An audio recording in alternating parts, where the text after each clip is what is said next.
Hello, Pisces. This is your cleanse, detox, or purge reading. The purpose is to help you bring some attention to something that you can let go of to help you transition into this new cycle with your best foot forward. So let's take a look at the Rider-Waite as well as several oracle decks to get some insight into what is going on. Okay, first card up, I've got the Ace of Wands in reverse. Oops. I've got the Page of Cups in reverse. And under the deck, the Five of Pentacles. All right. All right, with this Ace of Wands in reverse and this Page of Cups, because I read my cards intuitively, what is popping up for me is the need to know when to stop taking action because something is not being reciprocated, and to recognize an ending, to recognize when you've kind of been left in the cold here, because I feel like there may have been a propensity to not do that. It's almost like a reverse. It's like reverse psychology. It's like if someone is telling you that they are not there or they're leaving, it's like that need and that desire to hook on even more and to put more effort into it, even though it's an unrequited situation. Doesn't have to be just love. It could be anything. It could be a friendship, or it could just be any kind of partnership, or any kind of rejection. Really, I'm picking up it's a rejection. It's a need to recognize that if someone is rejecting you, for your own good, because you love yourself and because you respect yourself and you know your value and your self-worth, to not keep putting action in or expecting there to be a turnaround, or that somehow things are going to flip and you'll get the kind of reaction that you want, which would be acceptance, which would be action on their part, even if they're not taking action. Okay, so let's take a look at some additional cards to build up on this. All right, I've got go with the flow, to let things happen. Okay, use your intuition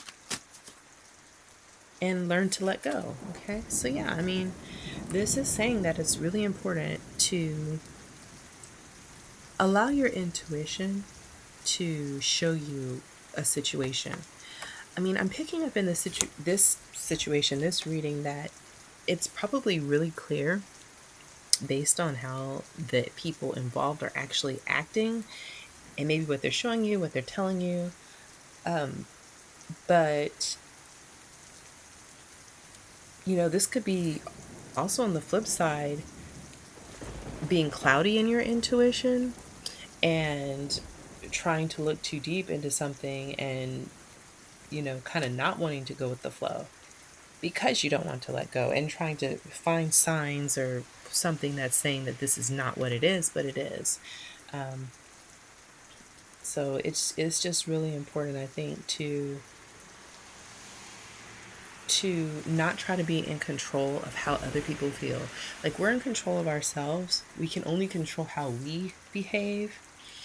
We can't make people care about us. We can't make people love us. We can't make people decide to take actions or behave or do things that we want them to do.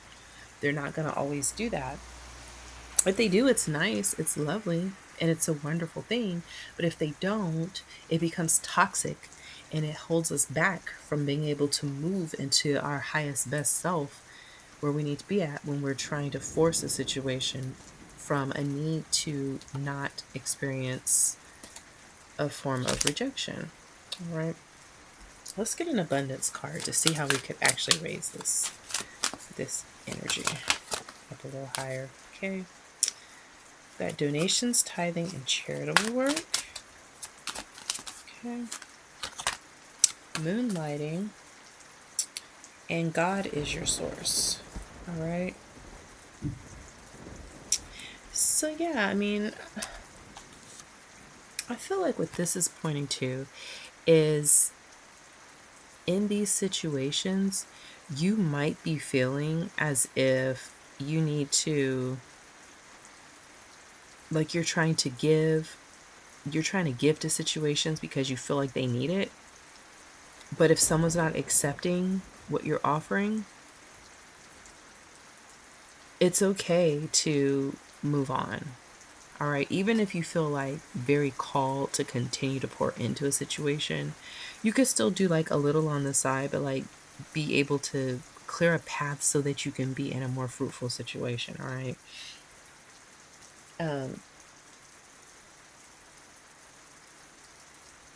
I mean, I feel like there could be a sense of feeling lack from the sense of like, well, if I don't get this one, I mean, here's what I'm picking up. I feel like you might have a lot of situations or people around you even where people are reciprocating the energy that you're pouring out, but instead of looking at it that way, you're not looking at the people as being like emanations of God, as being representatives, just bits of him.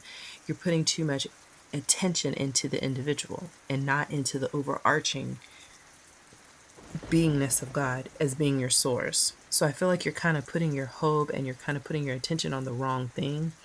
And so one person or two people or whatever the case get your attention over, maybe the 10 or 20 people who are giving you attention, who are reciprocating, who do accept the effort that you're putting in and are taking action back. I feel like you kind of don't take it serious, or maybe you kind of take it for granted. Um,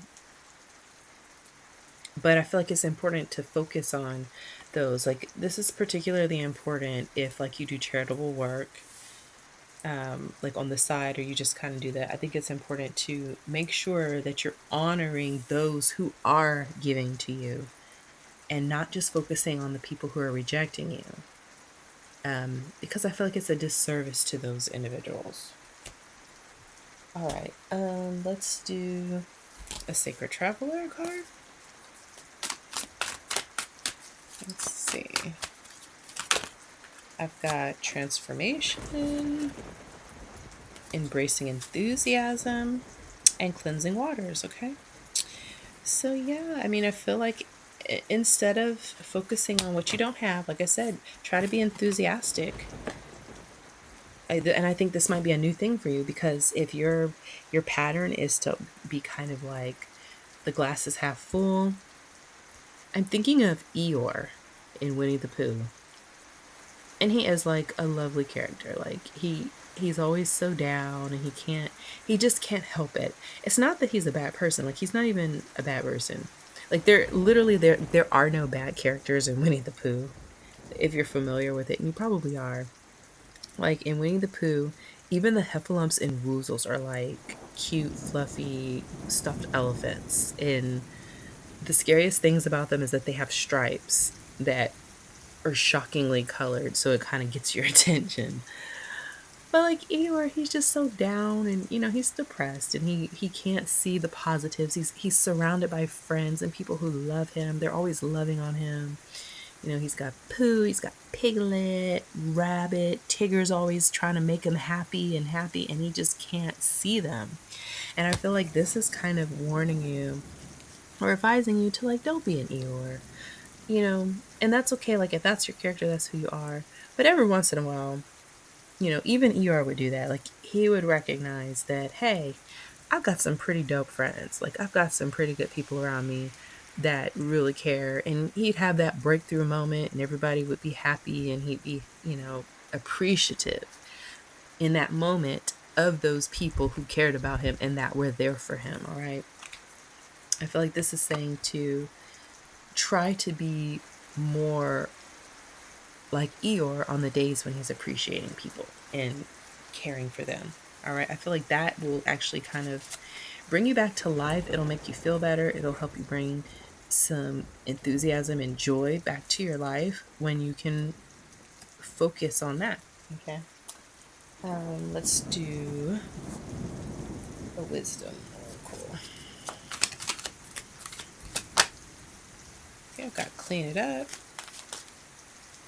a loyal heart, and fork in the road. Okay. Alrighty, so with loyal heart and clean it up and fork in the road, um, I feel like it's important for you to detox your friendships, or rather, who you call friend, of the individuals who are not loyal to you. All right. Kind of you've hit a fork in the road, and it's important to take the direction that's on the path where you're going to be honoring yourself and you're with people who honor you. I feel like taking that fork in the road that's going to lead you to disloyal people who are not accepting of you, who are not there for you, who don't have your best intentions at heart, are bringing you down. And it might even be contributing to that sense of, melancholy. All right. So I feel like that's something you can detox. All right. Clean it up. All right. That'll help a lot. There's actually a meme going around where it's asking, like, before you ask yourself if you're depressed, ask yourself if you're actually surrounded by assholes. Because a lot of times, like, you're just picking up the energy of assholes that are making you feel like that. And you're not actually feeling like that. So that's something to think about too, particularly if you do that. All right, let's do a sacred rebel. I've got dream a beautiful dream, in the world but not of the world. Okay, and visions of life beyond death, diving for light. Okay, so with this, I feel like you might feel like you don't have a place here, and that sense of feeling like you don't belong is just hyper triggered when you are met with the energy of someone who is rejecting you and bringing more attention to that wound. There could be a wound that makes you feel as if you're not, you don't belong here. You don't have any people to like really connect with. And so that just triggers you. But I feel like you do actually have a lot of people around you who do care and that really go out of their way. With this imagery I'm getting of, like, Tigger bouncing circles around Eeyore, just endlessly trying to get him happy. Like, you have that, and just shifting that focus away from that to all the beauty that you do have, or the people who do accept you for who you are and who are here for you, will be helpful. All right. Okay. All right. Let's do a peace oracle. And I've got, let's see, I've got trust, unity, and shelter. All right. And transformation again. That's twice. All right. So I feel like it's important that you surround yourself with people that are united with you on the same frequency, in the same mind space with you about how they see you, how they value your friendship. I feel like it's important that you also are in unity with yourself about how you view yourself and how you value yourself. That way you can work that outwardly from within.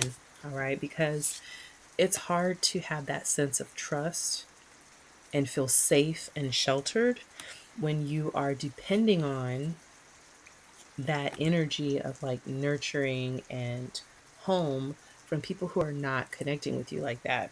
Like, that would be very toxic and very hurtful. It hurts more. I feel like you might even be inappropriately connecting with people like that and needing them to connect with you, but they're not. And so I feel like just making that shift and kind of resolving within yourself to not form those kinds of bonds would be very helpful, and it would be very nourishing and healing for you, because you'll be getting that kind of energy back from people who are willing transmitters, people who are trying to give that to you, as opposed to people who are not, or they're just not capable, or they just don't want to, and they're just feeding you rejection energy. All right.